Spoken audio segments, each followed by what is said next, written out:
What's that in the sky? If you're expecting a package in rural China or your dinner in Iceland, it might be a drone.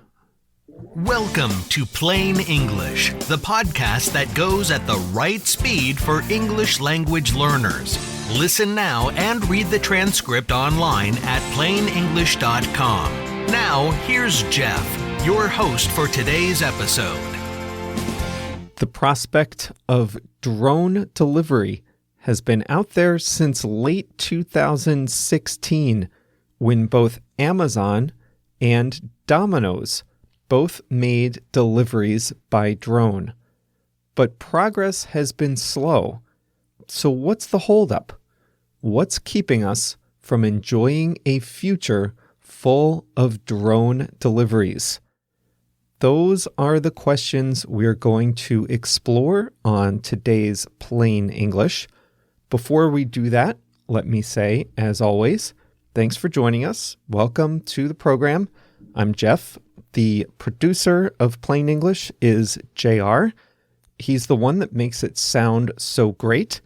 He puts the episodes on the website and pushes the audio out to Spotify and all of the other podcast apps so you all can hear it every Monday and Thursday.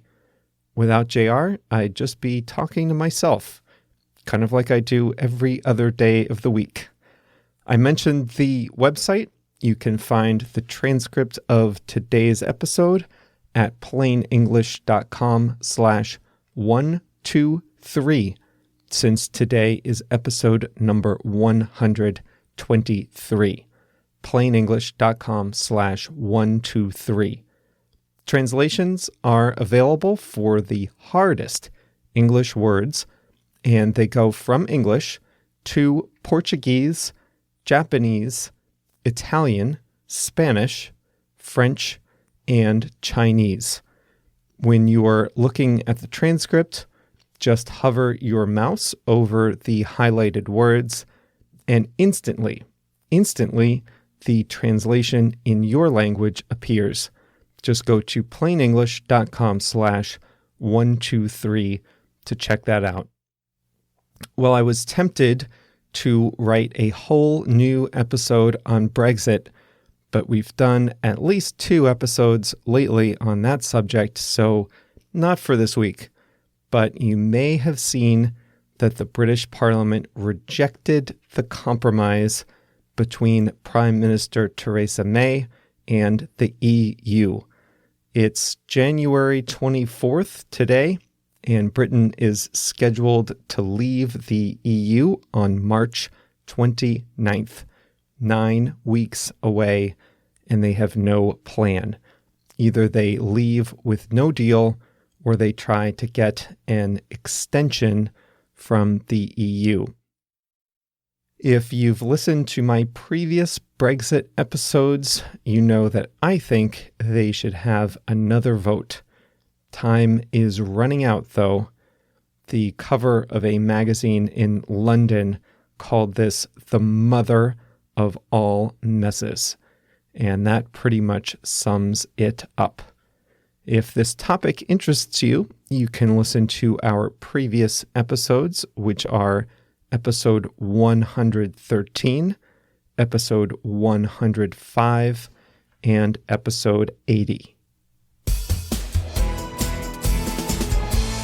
The American online retailer Amazon.com made a splash in 2016, almost 3 years ago now, when it tested its first drone delivery.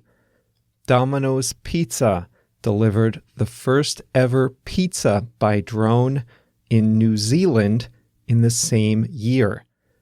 And although all my Amazon orders still come by regular delivery, the world is inching closer to the era of drone delivery.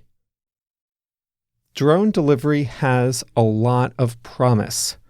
You can imagine a world in which the streets are not clogged by delivery trucks, companies save money on fuel, the roads are safer, and delivery is much cheaper because it's all automated. Plus, your delivery is faster and there are fewer mistakes. You can imagine that it would be possible to deliver things that are just too expensive to have delivered today. Things like groceries and fast food. It could also benefit rural communities, places that today don't get access to many deliveries because they are too remote. And in fact, there have been some advances in drone delivery. Let me give you 2 examples. About half of Reykjavik, Iceland's capital, can now receive fast food delivery at home by drone. The service is provided by Iceland's largest e-commerce retailer called ahora. Here's how it works. You can order food if you're along one of the 13 delivery routes throughout the city. Drones can move off the route by up to 700 meters either way. So as long as you're within 700 meters of a route, then you can get delivery. The drones are automated while in flight. They pick up your order from a central place and take it to your house. When the drone is above your house, you get a text message. All you have to do is click accept, and the drone will lower your food down to you from a wire. You unhook the package, and bon appetit, dinner is served. Here's another example. China's second biggest online retailer is JD.com, and JD.com has been making deliveries to rural Chinese villages for the past few years. Now, these villages are so remote that it would be prohibitively expensive to ship items that far the traditional way. But the distance is no problem for the drones. Many of these small villages have a circle of artificial turf, and the drones make several deliveries a day, hovering slightly above the circle and gently dropping the packages down.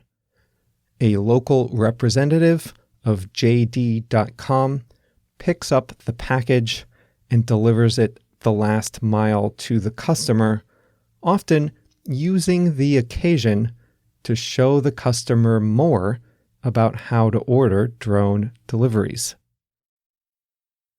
Delivery in rural areas like this holds the promise of opening up access to medicine and other critical supplies that would be out of reach for such isolated places.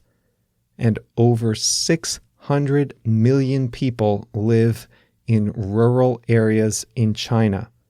That's twice the population of the entire United States, and all those people in those small towns and villages can benefit from drone delivery. Now, there are several things holding drone delivery back. First, it's hard to test them in crowded urban environments. At this point, drones really only work where there are clear lines of sight and a low risk of crashing. Plus, it's one thing to deliver a package to a person's house, but what if that person lives on the 7th floor of an apartment building? It's a lot harder to drop a package on the roof of a building or on a busy sidewalk than it is to a quiet front yard.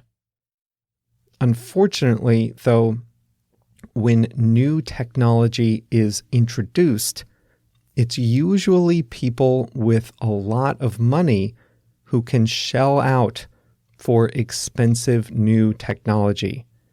After enough of them do so, then costs start to come down for everyone else. And that's the challenge with drone delivery, since the wealthier people are the ones who live in cities, exactly the places where drone delivery is least likely to be successful. Another challenge is that drones don't yet have the technology to avoid crashing into one another.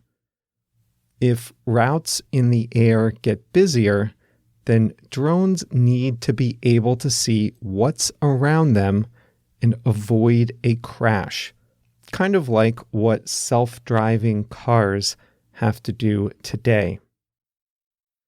It's one thing to fly a single drone, but it's quite another to operate dozens of drones over the same area. And in addition to the technology and software to operate a drone, companies would need special software to manage fleets of drones, kind of like delivery companies have to manage fleets of trucks on the ground. And just like there is one central global air traffic control system for airplanes, the software systems between delivery companies would have to talk to each other, so one company's drones don't interfere with or crash into another company's drones. And finally, there is the issue of government regulation, the issue that has been so difficult to solve with self-driving cars. Few companies want to make heavy investments in drone delivery without knowing what the rules are going to be. That's why Europe is taking a proactive approach. Multiple European countries are working together with private companies in an initiative called Saphir. The purpose is to develop a common set of drone delivery rules across Europe so that companies will feel comfortable making investments in systems that follow the rules. Here's a funny detail I read in an article about drone delivery. Before you can get your food delivered in Iceland, you need to get all your neighbors to agree that you can receive delivery by drone before AHA will send you any packages. That means just one cranky person can ruin it for the whole neighborhood. Time to say hi to a few listeners. First, Miguel from Jalapa, the capital of the state of Veracruz, Mexico, just joined us and is excited to have a new habit, listening to plain English on the way to work. Thanks for being with us, Miguel. Actually, JR is from a small town in the state of Veracruz, so you two have that in common. Have a coffee from La Parroquia for me. Edith from Tijuana, Mexico, listens on her way to and from classes and while she's out shopping. Thanks for recommending us on Facebook, Edith. And finally, Stanislav from St. Petersburg, Russia, sent me a note saying he listens on Spotify and reads the transcripts on the website. Edith, Stanislav, Miguel, thanks to all of you for being with us. And if you would like to help us out, you might leave us a review on Facebook so your friends can learn about us. To give us a rating or review, go to facebook.com/plainenglishpod, Plain English Pod, P-O-D, and you will find us there.